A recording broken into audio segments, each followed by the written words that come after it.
அதுல கூட மாதவன் சொல்ற மாதிரி வருது, இந்த காதலுங்கிற கட்டம் எந்த ஜாதகத்திலும் இல்லையடா நண்பா, வேற வழி என்ன இருக்குதுன்னு சொல்லுவாரு. இந்த இதுல என் தம்பி முனியப்பராஜ் காதல் திருமணமேன்னு பேசுறாரு, என்னுடைய அண்ணன் பால் அவர்களும் பேசுறாங்கன்னு நினைக்கிறேன். முனியப்பராஜ் பேசுவான், ஏன்னா அவன் காதலிச்சுக்கிட்டு இருக்கிற ஒரு ஆளு, பேசி ஆமாவன். அதனால இந்த இனிய நிகழ்ச்சி உங்களுக்கு ஒரு சர்க்கரை பொங்கல் போல இனிக்கும் நான் கருதுறேன். தமிழன் சிறுக சிறுக தன் இன அடையாளங்களை சிறுக சிறுக இல்லை, ரொம்ப வேகமா ஒரு அழித்து விட்ட, அதாவது வேற யாரும் அழிச்சாங்கன்னு நம்ம சொல்ல முடியாது, அது சொல்றதுக்கான அருகதை நமக்கு இல்லை.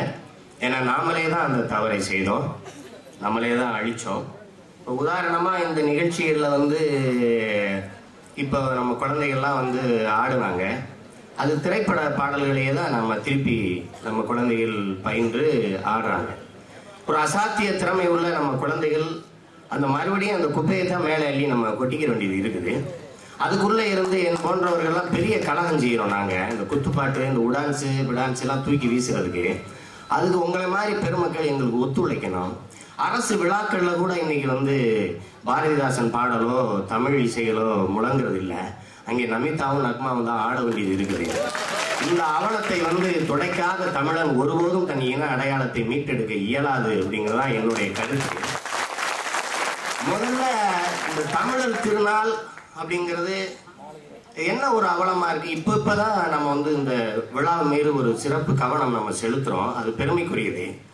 தமிழன் தன் பாட்டன் செத்ததையே பண்டிகையா கொண்டாட ஒரு இழிந்த இனம். அவன் தீபாவளின்னு ஒரு பண்டிகை கொண்டாடுறான், அது ஏன் கொண்டாடுறோம்னு எவனுக்கும் தெரிஞ்சதே இல்லை.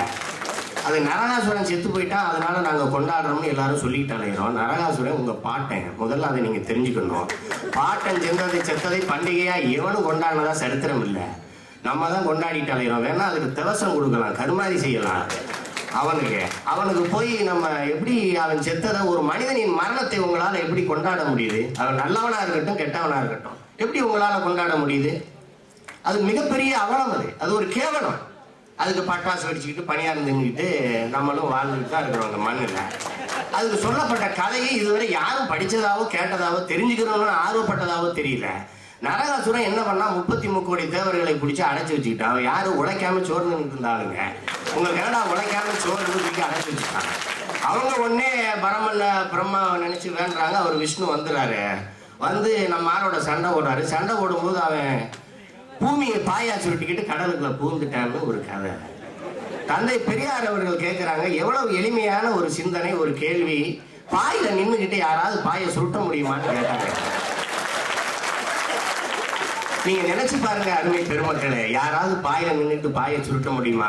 பூமியில நின்றுகிட்டு எப்படா நரகாசுரன் பூமியை சுருட்டினாங்கிற முதல் கேள்வியை இந்த மண்ணில் விதைத்த ஒரே தலைவர் தந்தை பெரியார் நம்ம மறந்து விட முடியாது. பிறகு இன்னும் ஒரு பதில் அவங்க சொல்றாங்க, பூமியை பாயா சுருட்டிக்கிட்டு நரகாசுரன் எங்கடா போனான்னா கடலுக்குள்ள போய் பூந்துக்கிட்டாங்கிறாங்க. பூமியை பாயா சுருட்டிட்ட பிறகு கடல் எங்கீடா இருந்ததுங்கிற கேள்வியை அவர் தான் வைக்கிறாரு. இந்த கேள்வியில நம்ம என்னைக்குமே கேட்டதில்லை, நம்ம சிந்திச்சதே இல்லை. ஆனால் நாளைக்கும் தீபாவளி நம்ம கொண்டாடத்தான் போறோங்கிற அவலம் பெரிய வேதனைக்குரியத. தமிழன் தன் இன பெருமையில, தமிழன் தனக்கான பண்டிகையை மறந்தான், தனக்கான பழக்க வழக்கங்களை மறந்தான், எல்லாத்தையும் மறந்தான். அதுல ஒன்றுதான் இந்த தமிழனுடைய திருநாளான, உழவர் திருநாளான, அறுவடை திருநாளான இந்த பெருநாளாக இந்த தை திருநாள் இருக்குது. இது தமிழனுடைய தேசிய பண்டிகை. இது தமிழன் தன் இனப்பெருமை தெரியாம தான் அழிஞ்சு தங்கிலீஷ் பேசிக்கிட்டு இருக்கேன். அண்ணன் பால் அவர்கள் சொன்ன மாதிரி, பால் கனகராஜ் அவர்கள் சொன்ன மாதிரி, எந்த தமிழன் நாக்குல தமிழ் இருக்கு. முதல்ல இந்த இனம் தமிழ் பேசினாதான் நீங்க தமிழன்.